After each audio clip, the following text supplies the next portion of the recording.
নাম বাগদাদি। সুবহানাল্লাহ বলতে না, এটা বাগদাদি মুর্শিদ কেবলার উরুস মাহফিল্লাহ। গাউসে জামান শাহ আব্দুল সুবহান আল কাদরি রাদিয়াল্লাহু তাআলা আনহুর পবিত্র উরুস মাহফিল্লাহ। আজকের একটা দর্শুল কোরআন, গত মাহফিলে ছিল দর্শুল হাদিস। যারা বক্তব্য বেড়েছেন তারা হাদিস শরীফ পেশ করেছেন, আর আজকে যারা কোরআনের তাফসীর জানেন তারা তাফসীর পেশ করবেন। জোরে বলেন আলহামদুলিল্লাহ।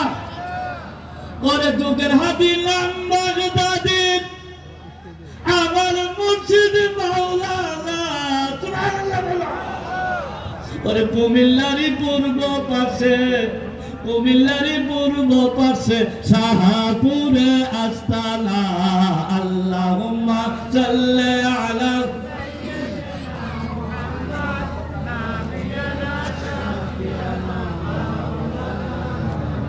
জোরে বলুন আলহামদুলিল্লাহ। আমাকে কোরআনুল কারীম থেকে দর্শুল কোরআন, কোরআনের